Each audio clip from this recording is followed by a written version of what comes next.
We are delighted today to be speaking with Rosie Herrera, choreographer, creator, and artistic director of Rosie Herrera Dance Theater. Welcome, Rosie. Thank you for having me. Rosie, you are from Miami. You do a lot of work here, but you often work elsewhere. What differences do you see? One of the powers, the greatest powers of our community is this, and I know you know because you live here, but it's something that's hard to describe for people that don't live here. The sense of community. Just engaged in conversations with my peers across the US about competitiveness. Certain people compete for the same grant and the kind of energy that that fosters amongst peers. And I just don't feel that we struggle with that in this community. We're able to do that because everybody's work here is so different and so unique.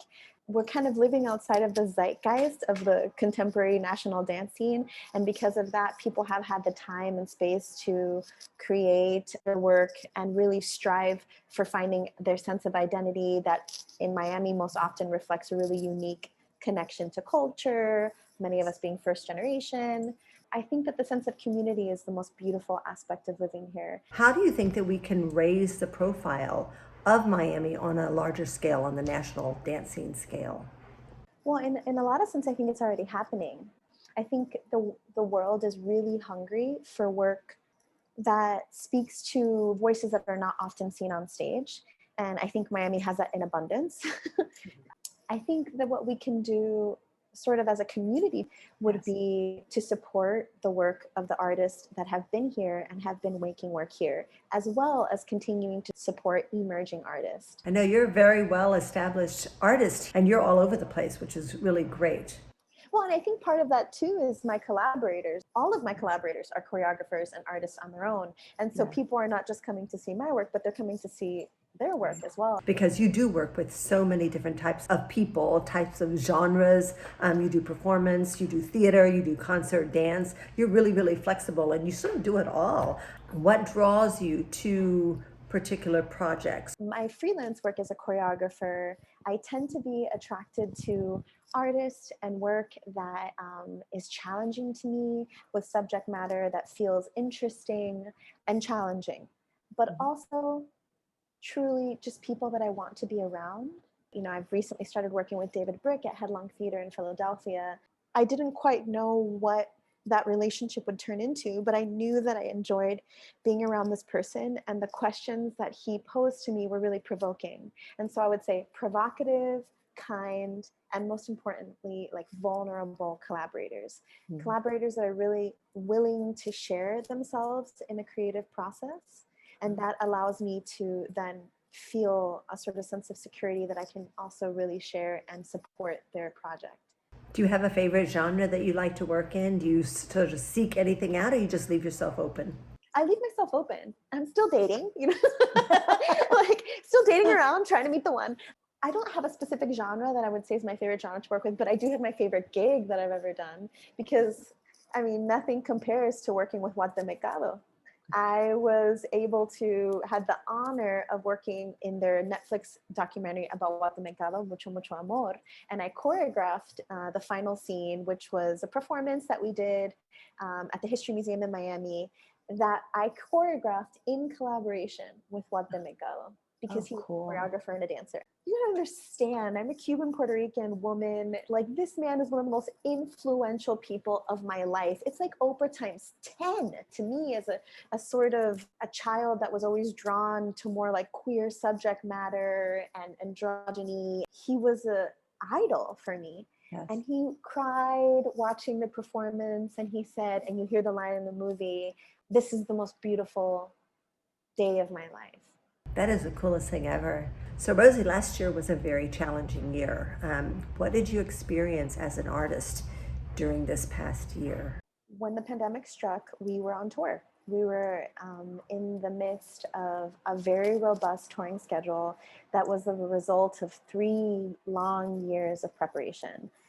And so we were performing in Asheville, and it was so crazy. It was like minute by minute how things happened. You know, it was very disappointing for us. I didn't have what I feel a lot of people have had, this like space to reimagine and rethink what's next because all these systems have been challenged. But I've never worked more in my life. Many people have said that it was like a whole new world and they were trying to survival in a different world. I learned a lot about myself and what I need to be mentally happy. And I have a great appreciation for my collaborators, my friends and dancers, with their patience and flexibility as I figured out what to do, how to work together. So it was a really tough year. I've made 5 new pieces this year. Wow. Did you create all those by Zoom? How did you do it? Many of them through Zoom, and then some of them Zoom, and then I went there for 2 days for filming.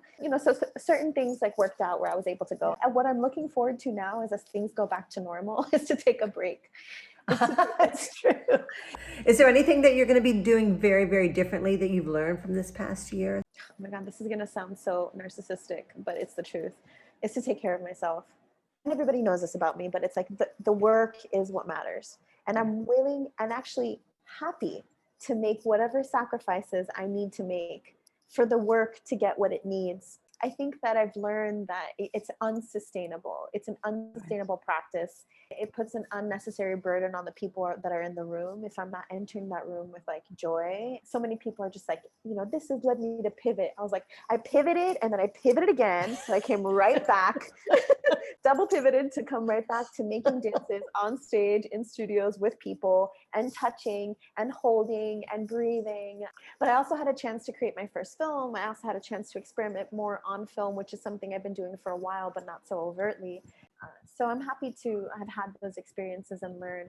So now I have an opportunity to reset and to think about what are the practices of sustainability that I can take with me in the future to not just care for my own spiritual health, but care for the spiritual health of everybody in the room.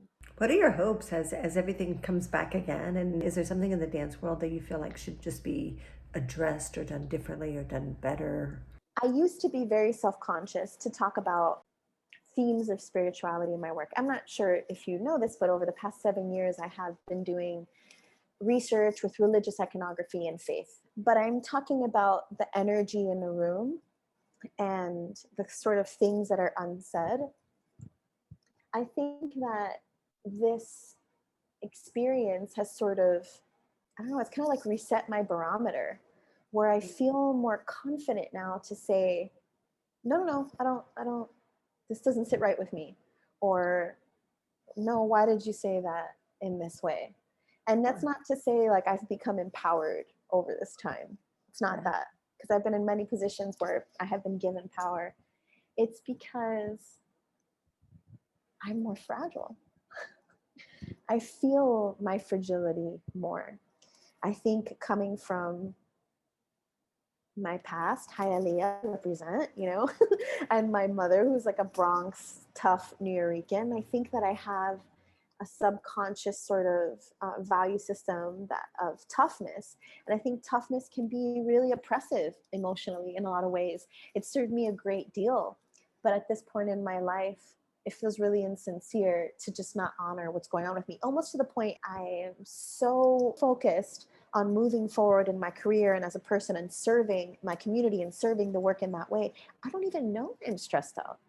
I don't even know it's like reaching that capacity. And so I think that this like newfound weakness, this new fragility, because things have sort of shattered, has allowed me or demanded of me to be more articulate about my needs, my discomforts, in a way that I'm hoping I can flesh out even more. And I think that's spiritual, but I think that that's sort of like the reckoning that's happening at large scale for so many institutions that are being called out, that are being held accountable to their actions.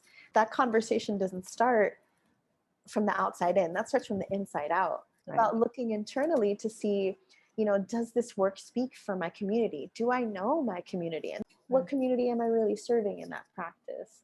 And so I think if presenters, curators, organizations, artists themselves are leading with that sort of internal interrogation, I think we can move forward without it just being like moral posturing. I hope everybody really pays attention to what you just said, because it's so true and it's so right on. And I think that that's, it's very honest and very real and very touching. And I think that a lot of people are so external, and it's the conversation right now, and people are just, like, got to do this, I got to do that. But that's not really what it is. It's really about something else, as you just said. So, gosh, thank you. I really appreciate that. Thank you.